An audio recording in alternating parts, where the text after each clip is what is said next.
What's good, everybody? It's Batman, and today we're going to be doing another reaction video for Naruto. We are now in the month of July, so I'm not at 100% in the norm of things. What's it called? Just to keep YouTube updated and whatnot, because I forgot to say this in my previous reaction as well. Basically, I will be, back to in the somewhat normal scheme of things, but until it hits August, then I'll be like fully legit backed and ready to go. You name it, like I typically was all the other months. So there'll be a lot, Naruto content, whatever you name it, blah, blah. But yeah, we will be doing at least a good amount of reactions for this month, though. So do expect some reactions to come. We'll probably do about maybe 1 or 2 Naruto vids for this month. But either way, regardless of that, that's just for the YouTube side of things. We're going to be checking out one of the GOATs, Sage of Thick House. He's actually one of the YouTubers that's been climbing up and getting into the phase. There's always like, you have like that low tier phase.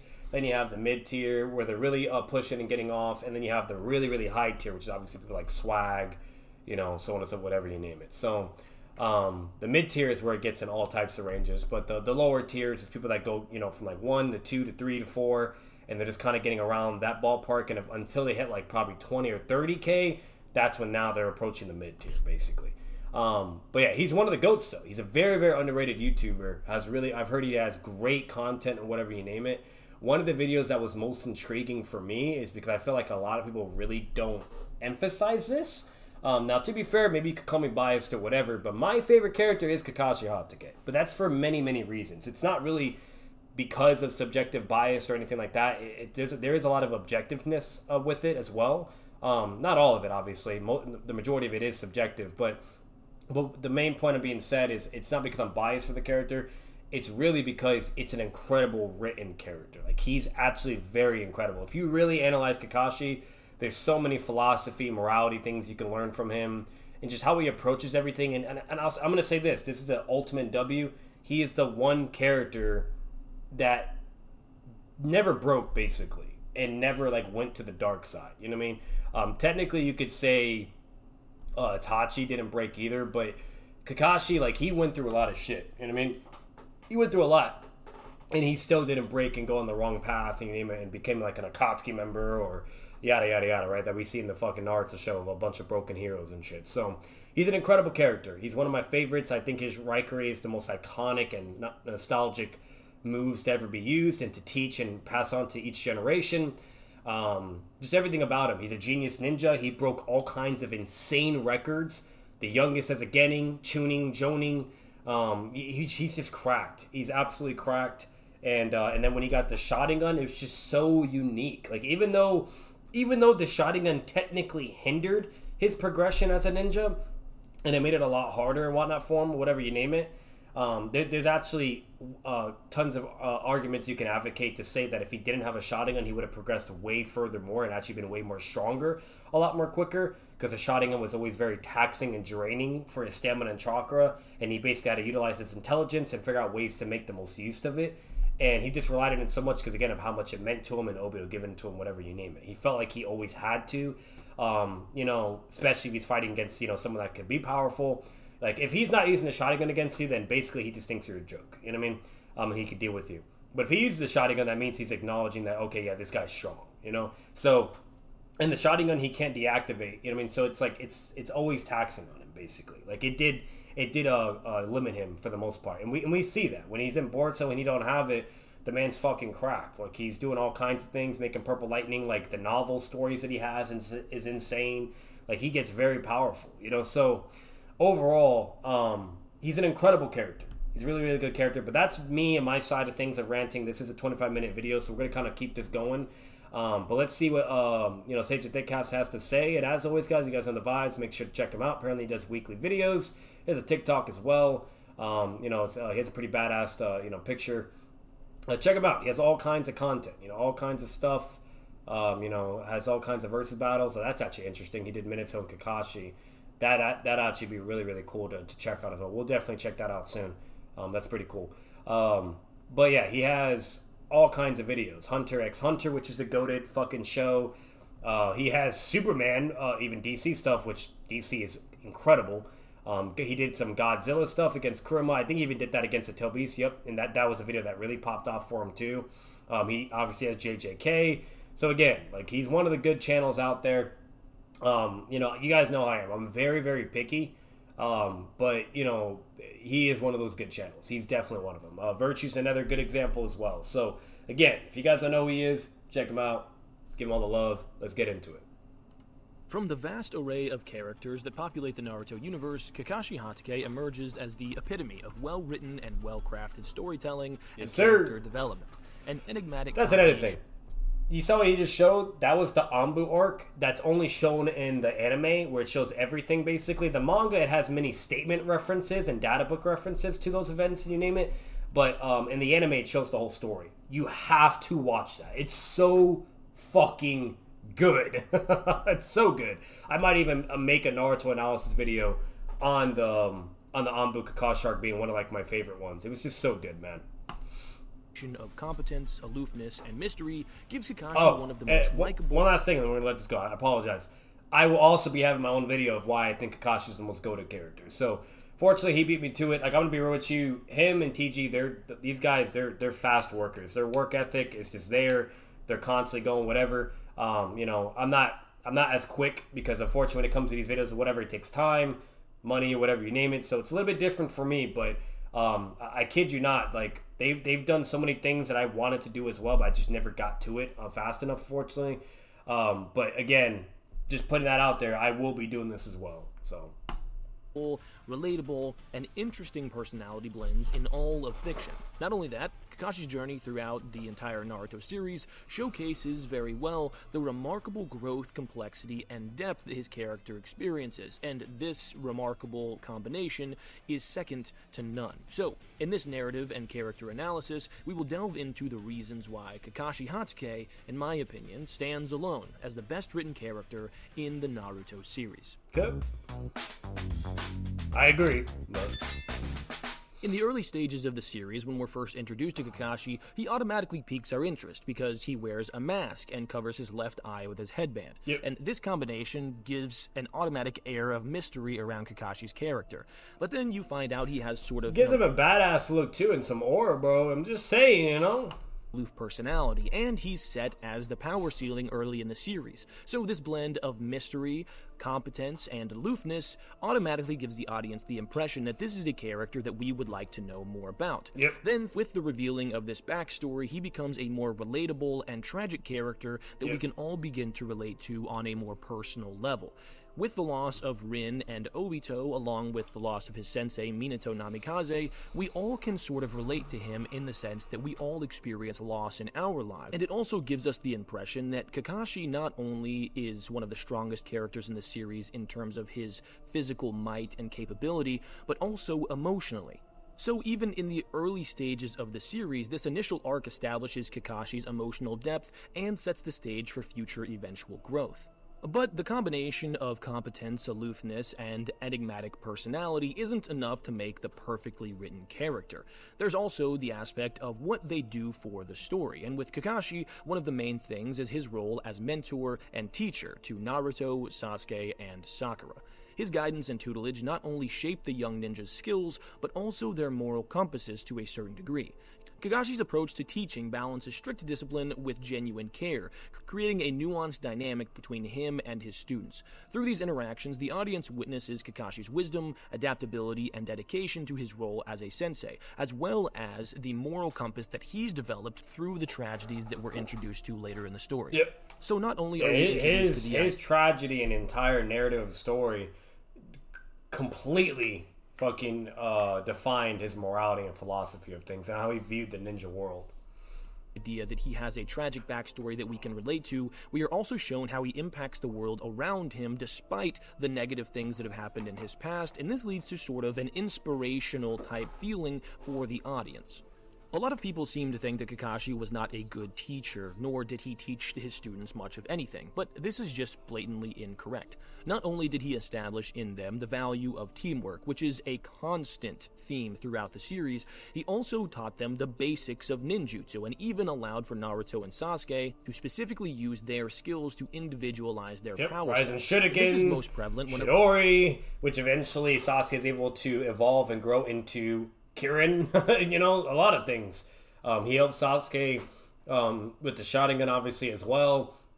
Even Hiruzen even acknowledges and says, hey, Kakashi, you'd be fucking perfect to link up with Sasuke. Help him out with the Sharingan, bro. You know, you name it. Things like that. So, you know, just saying. We see him teach Sasuke how to use the Chidori and Naruto how to use the Rasen Shuriken.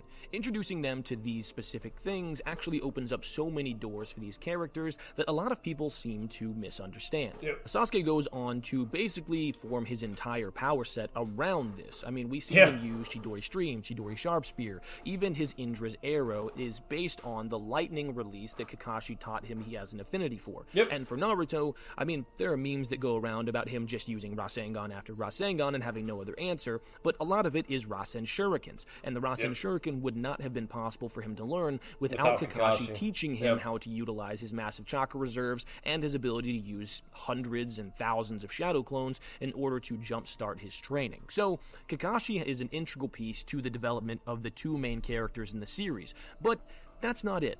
Another key characteristic of Kakashi's character is burdening the weight of responsibility, not only over his team in Part 1 and Part 2, but also just as, arguably, the strongest shinobi in the village. In Part 1, we get to see Kakashi face off against powerful opponents, but the biggest thing in terms of his responsibility comes down to Team 7. We see him have deep emotional conversations with all of the members of Team 7 at different points in time. The one that sticks out the most to me, though, is when Sasuke is getting ready to leave the village, and Kakashi pins him against the tree with the wires and has a heart-to-heart with him. I'll never forget the first time I watched the show, you know, and the music's playing, whatever you name it, they're having this dialogue, you can... And to me, it's way better in subtitle as well. It's more emotional, in my opinion, but... you know, Sasuke's yelling, whatever, you name it, so good, whatever, and then Kakashi, you know, he says it's that one simple, cold statement, you know what I mean?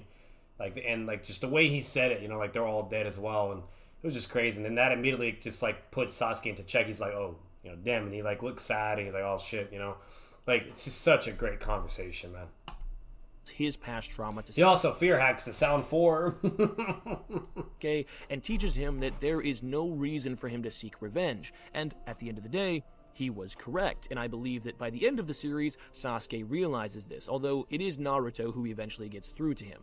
But this moment not only allows for Sasuke to see that what he's doing may not be correct, even though he does end up leaving and seeking power, it also illustrates that Kakashi not only has had these immensely painful backstory moments, but also that he is utilizing them in order to try to make Sasuke not go down a path that he himself could have went down before. Yeah, he the considered parallels it. between Kakashi and Sasuke, especially early on, is one of the key aspects to like in the Anbu arc, he considered it. He was actually very willing to like assassinate Hiruzen because he's placing the blame against him for Minato's death, whatever, and just everything overall.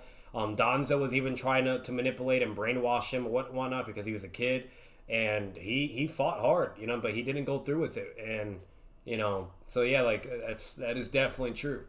This character dynamic. We get the picture that Sasuke is what could have happened to Kakashi had he just abandoned the values that his teacher had taught him. Yep. But because Sasuke fell into the curse of hatred, something that was inevitable to happen, Kakashi was not able to save him, which is another thing that Kakashi bears the burden of. Again, Kakashi's teachings to Team 7 are super, super important, and whenever he faces off against Sasuke during the 5 Kage Summit, we get to see the pain in his heart for what he believes failing his student led to. But we also get to see that Kakashi... It's like Hiruzen and Orochimaru all over again, basically. Up the role of a leader in the village in the sense that he takes on some of the most powerful opponents that the village ever has to face. From Hidan and Kakuzu all the way to Pain, we see Kakashi face off against some of the strongest opponents in the entire series. And even though a lot of the time he fights outside of his weight class or has to protect those around him and fights at a handicap, does a great job, he did in both of those situations, Kakashi stands tall as one of Yep. the bravest and most courageous. I'm sorry, but characters. he stands tall and fucking solid. Like, bro, you compare him and Konohamaru, because Konohamaru is basically the Kakashi in Boruto. And Konohamaru is just getting beat up all the fucking time. He looks sorry as fuck. It's just horrible, you know? And then Kakashi, he's like, even if he's going against someone that's in a higher weight class than him or even like way above, you know what I mean? Like Pain as an example, he'll still like fight in such a way and so brilliantly and like intelligently and whatever you name it, and just all these things to where he'll even make someone like Pain cautious, you know? Like Pain was like, to be fair, Pain wasn't like going fully all out, you know, whatever, and he was also fatigued, whatever you name it. But he was, the fact that Pain was so like cautious of Kakashi and just knew how much of a threat he was due to his intelligence and certain things he had. You know what I mean? Like that's a big deal. You know, while then you have Konohama, he's just getting bitched by everybody. You know, because everybody obviously knows Pain is way above Kakashi, but again, he's just that guy. You know, like he's a very impressive ninja. The series burdening, like basically hands down the peak of what every elite Jonin should strive to be. You know, the weight of responsibility of the power that he wields. Throughout all of this, the narrative deftly explores the internal struggles Kakashi faces as he grapples with the weight of leadership. His commitment to his comrades and his village is unwavering, even if it means making personal sacrifices. This is no more clear than it is in his battle against Pain. Well, in the fucking game, Pain is bringing multiple... That never happened. That's definitely not canon. Not only does Kakashi put his life on the line by battling somebody he clearly knows that he is outmatched against, but he sacrifices that life, laying it down in order to save the village. Yep. Whenever he uses the last bit of his chakra to warp away the missile heading towards Choji, he does it knowing that he is going to die from this. But he knows that the information Choji has is ultimately going to be crucial in bringing down this new enemy. To be fair, it technically, this moment didn't really make it. It's an incredible moment, though. I'm not downplaying it. It's an incredible moment. It was absolutely amazing. One of the best fucking moments in Naruto, hands down. And better yet, it was so emotional and so devastating and crazy, and how like willing, how far he was to go for the village, and you name it, that many people actually stopped watching Naruto because they thought he was legitimately dead. You know, so it's an incredible moment. You name it, blah blah. I can go on and on, but what I will say was kind of redundant was when Pain does his chaotic Shinra Tensei, he basically can't use Tendo's powers, whatever you name it, so the intel was basically useless. You know, it's not until way later he can, you know, so there's that, but, you know. And that it was. Naruto uses this information throughout his battle with Pain in order to gain an advantage, and even though he is eventually taken down and has to have sort of a mom-dad moment in the Chibaku Tensei, Naruto would have stood zero chance without the information that Kakashi got to him. So this illustrates two main things. Number one, I disagree with that, because when he first fights him, even knowing intel, whatever, he's still struggling with Pain the whole time.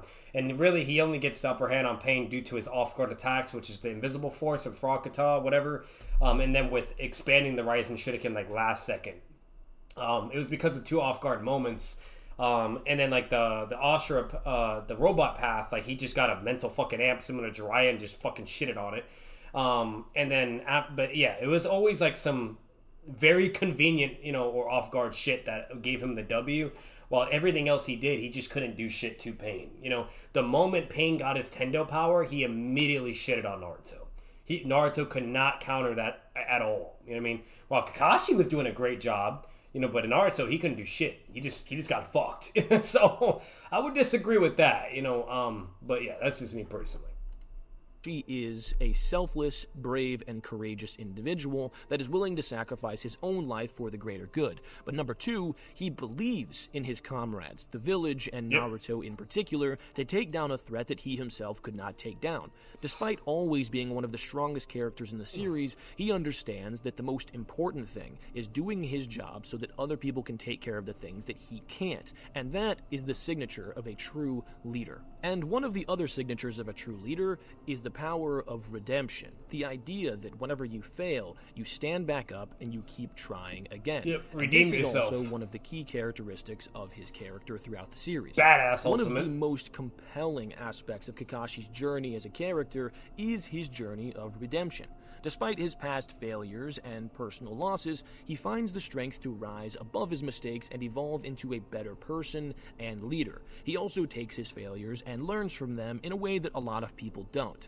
A prime example of this is when he fights off against the 30% Itachi clone. He develops a way to get around his powerful genjutsu that even surprises the Tsukiyomi as well. He uses the shadow clone. But that's not the only time that this comes to play. Yeah, like I'm not gonna lie, Kakashi's kind of like Batman in a sense to where, God forbid he has any intel on you, bro, or some prep time, he's gonna definitely exploit, you know, and make a full competence of that. Absolutely, he got that Batman type shit, you know. his character is obviously the lesson that he was taught by Obito right before Obito died, and he carries that on to not only teach his students, but also hold true in his own life whenever he is combating opponents that are far greater than he is. This comes into play at the very end of the series when they're fighting against Kaguya. Kakashi knows that even though he just got a massive power-up, he cannot do this on his own. So he is the one who devises the plan to take Kaguya down. He is the one who Hagoromo praises as having a plan that is the work of the gods. Yep. And this wouldn't be possible without that central theme that Obito taught him so long ago of friendship, teamwork, and the ability to rise above oneself by relying on the strength of those around them. Facts. This central theme is one of the things that allows not only Kakashi, but also the other characters in the series that he directly impacts to overcome their own limitations and take on challenges that they otherwise couldn't take on as their own. The narrative skillfully portrays Kakashi's transformation as he learns to forgive himself and seek redemption for his perceived shortcomings.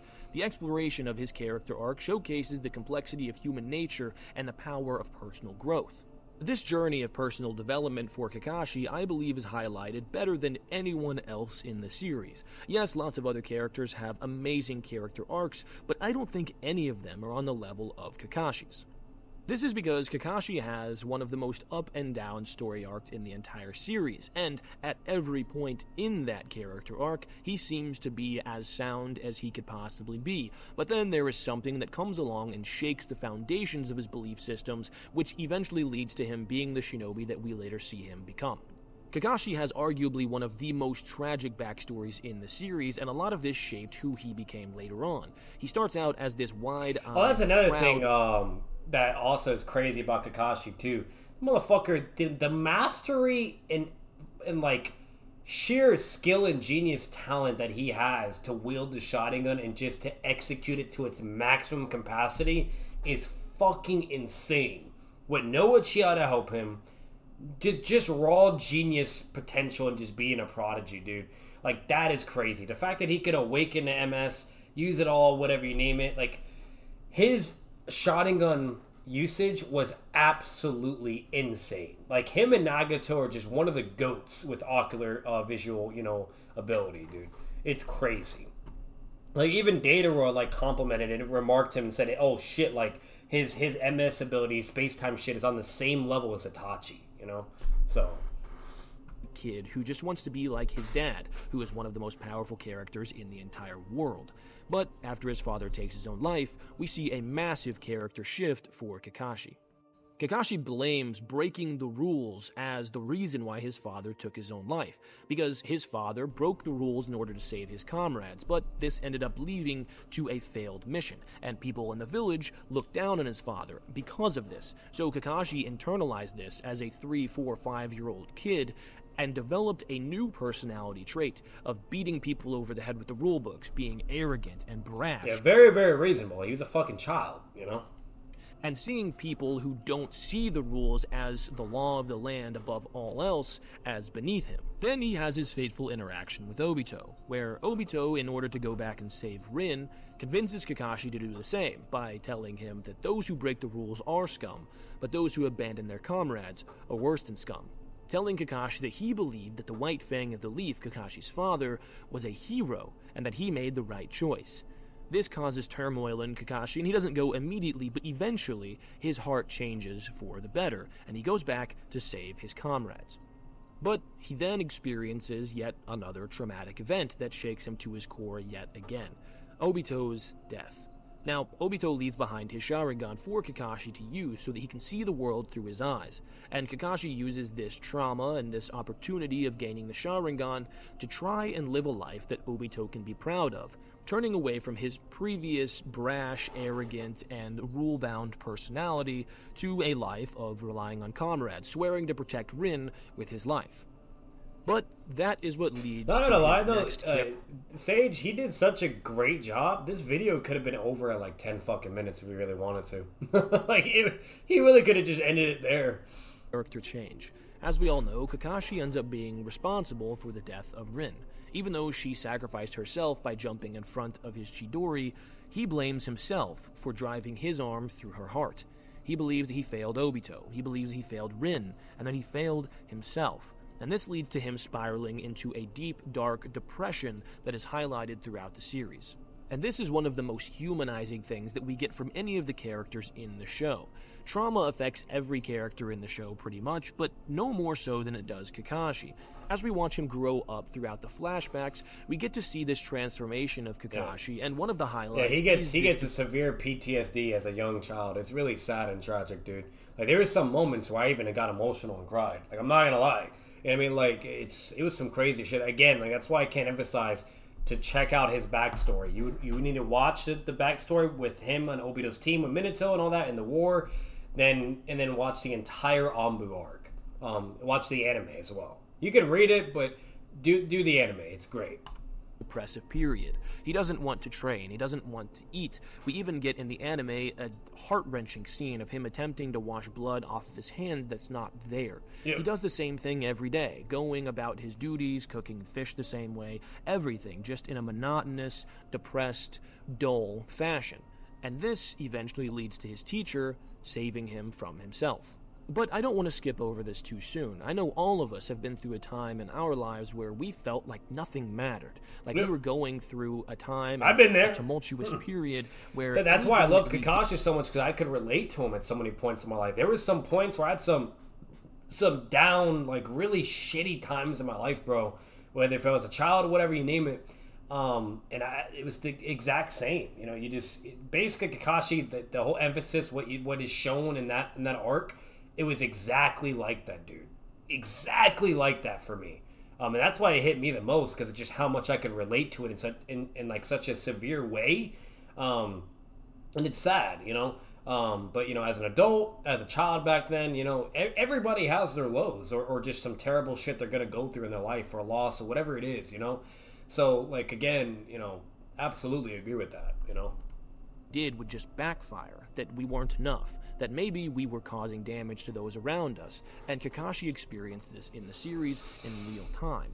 So I believe that this key character arc for Kakashi is one of the most humanizing and beautifully tragic things that we get to see in the series, because it's something that we can all relate to on some level.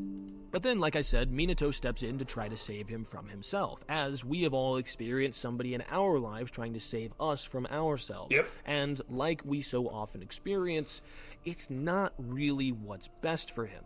Minato gives him something to take his mind off of the tragedies that he has just faced. As a young child dealing with the deaths of his best friend, one of them at his own hand, Minato knows that Kakashi is just going to continue to spiral if he doesn't give him something to do. So he puts him in the Anbu, which ultimately ends up backfiring. Yeah, it makes it worse. Kakashi Struggles at first in the Anbu to do the things he needs to do, but eventually he settles in. But not in the way that you would want him to. He settles into being cold-blooded Kakashi, not really caring for the lives of those around him. He becomes a solo lone wolf type character that just focuses on the mission, getting the mission completed, and he doesn't worry about anything else. He begins to lose his soul, and Minato sees this as well. So eventually, in another attempt to pull him out of this darkness, Minato puts him in charge of protecting Kushina and their unborn son, Naruto. The light begins to return to Kakashi's heart and mind. He begins to find a newfound purpose that takes him out of the darkness and pulls him into the light. He begins to hope again, which was exactly what Minato wanted, but that eventually backfired. You know what was crazy, though? Because eventually I'm going to be doing my video as well. If I was actually able to do my video before he did his, it would have literally been very, very similar. Could have been, you know, certain different angles here and there, maybe just a little extra as well. But everything he's basically saying, I would have literally said as well. The only thing, though, the editing, though, in this video is fucking peak, though. I don't know who edits it, whether if it's him or somebody else. That shit, though, is fucking peak. I'm sorry, I gotta give it hands down. It's some good editing, you know. I don't know if I'd be able to replicate that, you know. Maybe Jay, because he's one of my editors. He could probably do a pretty good job or close to it. But the editing is fucking solid, though. I'm not gonna lie. That you know, I don't know about that. So great editing. Of both Minato and Kushina, the woman with child that he was sworn to protect. So Kakashi dives deeper and deeper into the darkness. You have to imagine at this point in a 14-year-old kid's life, he sees the death of every single person that he loves, every single person that he cares about, and every single person that he's been put in charge of protecting, aside from the infant Naruto, falling away at the hands of either himself or others that he just couldn't stop. And although he is incredibly powerful, and by this point in his life he is considered a war hero, Kakashi is struggling with the idea that he can never be who he needs to be. So he goes back into the Anbu and continues fulfilling duties as an Anbu member up until he's at least 20 years old. And it's at this point Kakashi has sort of forsaken the idea of being a leader. He goes back to being a lone wolf even though he becomes a captain over the Anbu teams. I believe that Kakashi has developed the belief that if he meddles too much in the lives of... not to go off topic, because I am listening, but what he's showing in the background, that was such a badass fight, dude. With that Smoke guy, such a badass fight, man. And that Smoke dude was a badass motherfucker, too, bro. His shit was kind of broken. It was kind of like a bootleg version of Kamui or Konan's paper jutsu. Like, he could just turn any of his body parts to smoke and you couldn't hit him, and then bam, it would immediately physically manifest again. Like, it was pretty cracked, but it was such a good fight, dude. Oh, my God. Other people that they're just the hand-to-hand combat was just peak. End up dead, and that things are going to just go worse. So when he notices the darkness within Itachi, he decides to have a hands-off approach. He has a few conversations with him, trying to liven things up, but never gets too close to the situation because he's afraid that if he does, things will go wrong. But because he doesn't, things do go wrong. Yep. Obviously, the Uchiha Massacre comes around, and Itachi never felt like he could talk to Kakashi about the things that were going on, because Kakashi never developed a relationship with him. I believe he might show it, but I believe Kakashi even has some regret in a sense eventually. Like, he has like a verbatim statement of like kind of thinking himself, like, if only maybe I just talked to him, or I don't know, whatever. Or is it along the lines like, I guess I didn't know everything about him or whatever, and I should have, something like that. I'm pretty sure he does contemplate it or whatever. That he probably should, and this is something that Kakashi eventually leans into later on in the series, understanding that he failed Itachi. Just okay, like he does say. In his mind, Obito, Minato, Kushina, and Rin. All of this leads to Kakashi going back to the ideas that Obito left him with, of camaraderie, teamwork, and friendship being above all else. And he eventually becomes the Genin leader of Team 7 after failing numerous teams in order to establish the idea of these values in the next generation of shinobi. Because he believes after what happens with Itachi that Obito was correct, and that even though all of these tragedies happened, it wasn't because he was wrong, it was just because bad things happened. And he saw firsthand that had he implemented these ideas into somebody like Itachi and been there for him as a comrade, that maybe these things wouldn't have happened. So he makes it his life mission to make sure that anybody who lacks those ideals does not make it as a shinobi in Konoha. Definitely gonna have to check out the comments. I'm already seeing fucking fire in there. Fire. His best to protect Konoha from these ideals that are counter. Like, I'm gonna be honest, this is why I love doing reactions, because even if I'm not able to make it in time and make the videos before these other content creators do it, even if I may have similar ideas or the exact same ideas, you know what I mean, and somebody else is just as, intelligent or fucking or actually knows their shit, because there's a lot of people that actually like either shit on a Kakashi or just don't give him the credit that he deserves. It's not really common for people to actually give him the credit he deserves. But either way, this is one of the reasons why I just love doing reactions. Having a competent, incredible video to just to vibe to and just really see and analyze and just to either further substantiate on, it's just great. I love it, dude. Or better yet, if I just hear like my fucking twin, basically it's, I can't express it enough. This is one of the reasons why I just love doing reactions. There's cons to doing it as well. Don't get me wrong. But this is definitely one of the many pros of why I just love to do reactions. Because seeing videos like this, man, is just a W. It's a fucking W. knows now to be true.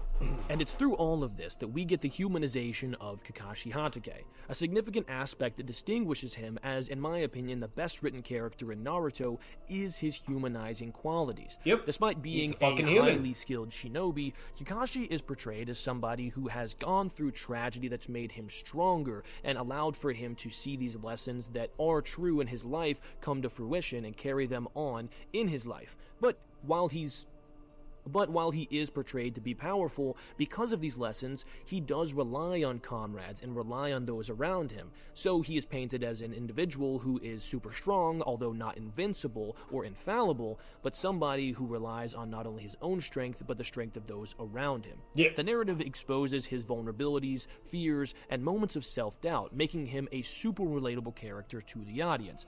And it's also very interesting, too, because Itachi, he was technically the opposite of that spectrum. He was so gifted and such a genius and so strong to where he always just thought he needed to do everything on his own, you know what I mean, and just get so strong to protect everybody, you know, whatever, be Hokage and stop war and create peace or whatever, blah, blah. Like, he was so focused on just doing it on his own, while Kakashi came to learn and realize that, no, it's important to actually have comrades and people to help you and to make sure you have support just in case when you can't be able to do it on your own.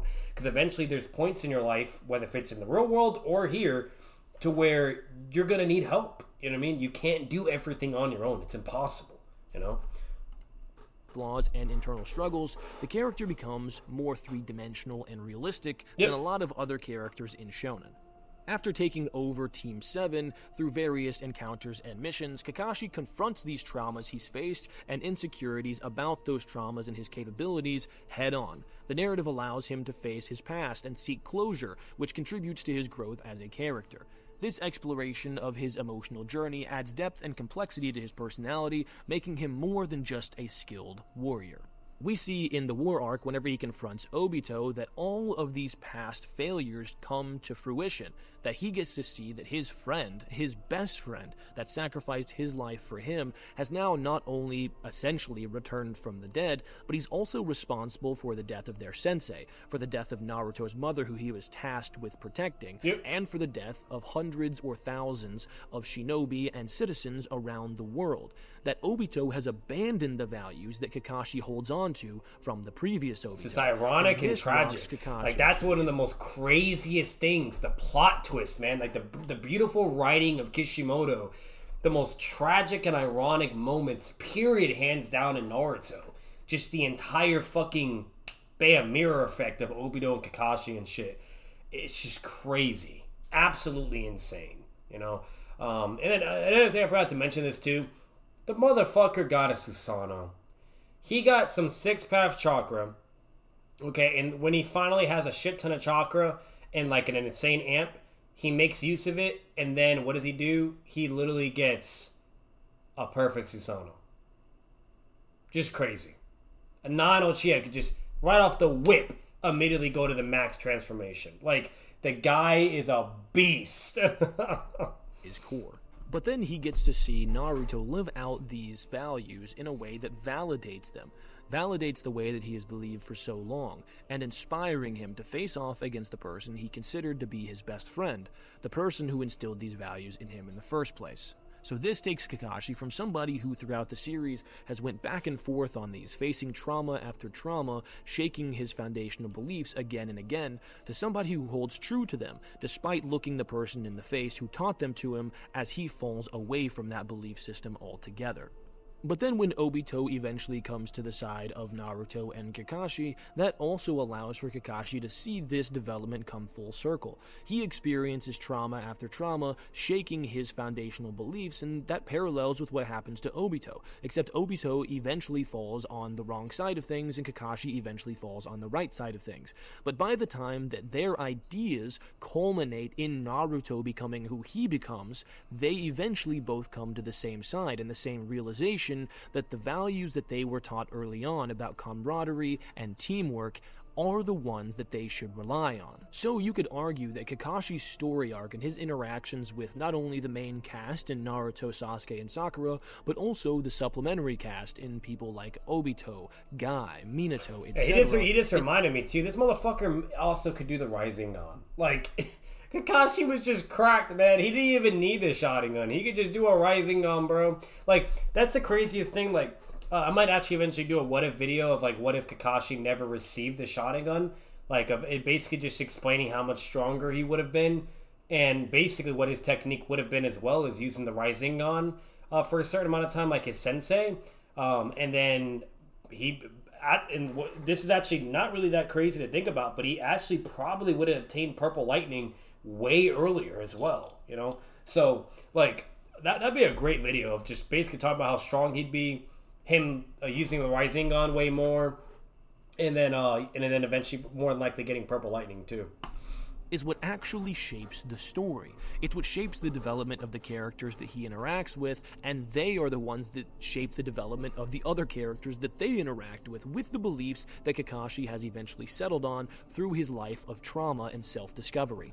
These relationships not only push the narrative forward and show us the values that are developed in other characters around him by his direct interaction, but it also explores the roles of Kakashi as a mentor, a friend, a student, and somebody who not only develops throughout all of these traumas as a fierce warrior, but also as somebody still capable of empathy and compassion, despite the fact that they have experienced more loss and more trauma than arguably anyone else in the series.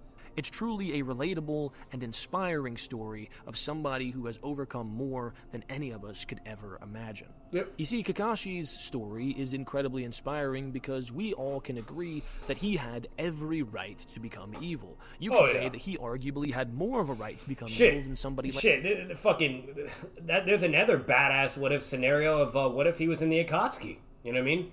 Like, that's also an incredible video to dive into and write and whatever, blah, blah. You know, like absolutely. It was, out of all characters, had almost every right to just go rogue, bro, or some shit, you know? It's just crazy. You know, like, 2 videos right there. How much stronger would Kakashi be if he didn't have the Sharingan? Or, like, would Kakashi been stronger without the Sharingan? And then, like, another one, like, what if he joined the Akatsuki? You know, like, be crazy, bro. Like Sasuke did, because of the continuous traumas that he faced. I mean, let's be real. Kakashi has as good a reason as anybody in the Naruto series to become evil. You compare his traumas and the things that he's been through against anyone else, and I promise you, it'll be difficult to find somebody, if anybody, who has faced more trauma than he has, and yet he becomes a good person, not only because of his own merits, leaning on the values that he truly believes in, but also because of the people around him. So we get to see in Kakashi's character not only the impact he has on those around him and his unique, interesting... Well, I lie, bro. All I saw was that big booby blonde chick from the from the Cloud Village. I'm like, wait, what's happening? Dramatic personality in its fullest. We also get to see the reality of those around us making an impact on us in our lives. So Kakashi's life is not only a journey of self-discovery and a journey of overcoming and pain and trauma to become the person that he's created to be, but also one that can inspire those in the real world to take on the challenges that they face and become a better person from them, not a worse one. In conclusion, Kakashi stands as the best written character in Naruto, in my opinion, due to the exceptional narrative techniques employed to develop his personality. Yep. From the mysterious prodigy to the mentor and teacher, and finally to the burdened leader seeking redemption, Kakashi's journey offers a compelling narrative arc that captivates the audience every step of the way. Yep. By humanizing him, showcasing his vulnerabilities and growth, and portraying his complex relationships, the character of Kakashi Hatsuki emerges as a multifaceted and related individual. Like, bro, like, real quick, 'cause I know the video's about to end. It's just, it's a 10 out of 10 fucking character development and story. It's just solid. Like, look at Minato Itachi, like, all these other great narratives and stories, too, but I'm sorry, but his just has parallels upon parallels, bro, and it's just built different. It's brilliant. It's just so brilliant. You know what I mean? It's done so well. Like, everything Sage is saying is, like, I couldn't even say it any fucking better, basically. You know what I mean? Like, he's, like, that's just how it is. I mean, like, I'm sorry, but Kakashi had again, I really do believe it, but the best written character. Best, like, narrative, you name it. The techniques, the emotional appeal, how much you could relate, you know, the different diversities, you know, the struggles, the conflict, you know, the tug of war of you know, variables with him, all that stuff. It's just mwah, you know what I mean? And just how it connects in every arc and how it connects to all the characters, Naruto, you know, you name it, and to channel and fully have a butterfly effect upon all the events and whatever you name it. Like, it's just crazy. It's so good. It's just, again, it's just incredible. Like, it's fantastic, man. I mean, I can go on, but enriches the Naruto story as a whole, but also imparts valuable lessons about personal growth, resilience, and the power of redemption. He's a prime example of how we can handle the traumas in our lives, how we can deal with mental illness, and how we can rely on our loved ones to lift us up in our time of need. Through the journey Kakashi has in Naruto, he shows us how we can become better people through the things that we face. How not one event or 2 or 3 or 4 can define us as a person if we choose to define ourselves. And all of this leads me to believe that Kakashi Hatake is the best written character in the Naruto series. If you guys made it this far, I just want to say thank you for watching all the way to the end. I greatly appreciate it. Also, if you like this style of video, make sure to let me know in the comments. And all right. Well, W video. He deserves way more likes than that. That's a bunch of bullshit, but again, what are we doing, guys? Like, you lazy ass motherfuckers. Like the video. Anyways, but no, incredible video. Again, you know, just because of that, like, I'm gonna be honest, like, I'm very, very picky on who I sub to, bro. But you know what? Because of that video, he got it for me, bro. He got it. You know, so like, make sure to give him some love again, guys. Make sure to check him out. And also, most importantly, we're gonna do a little bonus round here. We're gonna check out the comments real quick. That Akage position was well deserved. Man sacrificed so much for the village. Absolute facts. He's the best written character for one reason. He had every right to become a villain. Chose heroics and perseverance to survive, becoming Akage, living out of his homie's ambition. Facts. My go-to is for when people say Kakashi was Jiraiya's teacher. Jiraiya had 3 years of Naruto and he learned nothing. That's not necessarily true, but I get what he's saying. Kakashi had a week and helped him with a kind of master, and he mastered Winter Release and the Rasengan and come with an insane new jutsu. Facts. Not wrong, though. Kakashi's the GOAT. You name it. I'm sorry, but Kakashi has to be top 3. He has to be. Out of all characters, bro, I don't want to fucking hear it. There's no way you don't have that man top 3. There's no way, bro. Alright, the way Kakashi's backstory was told from the beginning to the end is just perfect. The anime spends more on the Anbu. Yep, that's why I said to go check out the Anbu arc. It's only shown in the anime. And Kid Kakashi, which we all appreciate. I just wish Kakashi kept his outfits when he was a teenager or a kid instead of wearing the default Jonin outfit. What's that game? Okay. Agree. He is my favorite character, but objectively, I think he's the best character in the show. The man said objectively. That's not how that works, bro. But I get you. Yeah, it's basically saying in general consensus the talking jutsu stuff and whatnot. Kakashi was such a smooth talker, bro. That man had like the maxed out fucking that one ability in Skyrim where you can persuade anyone into say anything, bro. That man had maxed out persuasion technique, Skyrim type shit, bro. Like, oh my god. Everybody would always be like, damn, Kakashi, you're a smooth talker. Or Yamato would be like, nah, fuck this, you know, whatever, blah, blah. And then, you know, be like, no, hell no, senpai. And then next thing you know, Kakashi's like, but, you know, this, and tell him exactly what he wants to hear. And then Yamato's like, you know what, you spitting. And then he would do it.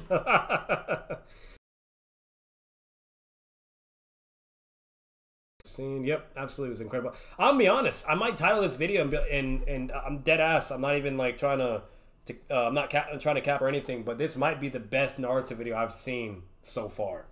I've seen a lot of character analysis videos, and you name it, or people, or like whatever, and someone's like, but this is probably by far the best one I've seen. And yeah, I already know you guys will be like, oh, you're biased, or Kakashi. I promise you, it's not that. If you listen to everything he said and how he demonstrated and how he connected all the dots, you name it, and whatnot, by far the best video I have seen so far. You know, and he was able to keep it under 30 minutes too, which is very impressive, because I probably wouldn't have been able to do that. I probably would have made it like a 30 or 40 minute video. But yeah, again, 10 out of 10 video. Definitely have to react to that, because that's just a great topic to discuss anyways. Bro, Hokage, she Sam's your favorite. I love it. Oh my god, I'm over here suffering. But no, but yeah, great video. Make sure to like and comment and subscribe as always, guys. There'll be plenty more reactions along the way. Obviously, I'll have my own Naruto videos along the way as well. Just a reminder, I always say it for every Naruto reaction I do. I'll try to say this in my intros as well, but I'll just say it towards the end since I didn't say it in the intro. I'll either have monthly uploads of scaling videos for Naruto or other verses and whatnot, or it'll be weekly. It just depends. Again, life is unpredictable. You name it, blah, blah, and I'm not rich, unfortunately. So since there's two variables that matter, which is time and money, you know, you guys kind of got to be patient with me. If you guys ever want to speed up the process, I've already said this many times, my community tab, you name it, yada, yada. Just go to my, profile, whatever. You guys can donate, do whatever you want. Any amount of money that you do, whatever, be strictly put into YouTube content creation and for whatever you want me to do as well. So, you know, if you have like a video suggestion, donate, whatever, I'll do it, you know. Or better yet, if you just want to donate money just so I can do more Naruto vids, whatever, by all means, do what you guys got to do. You know, because otherwise I have to use my own resources, and sometimes there could be certain things that conflict, and, you know, I can only be able to do so much, whether if it's weekly or monthly. So, but either way, great, again, just great video. But I'm going to end it here, though. As always, guys, Batman out. Peace.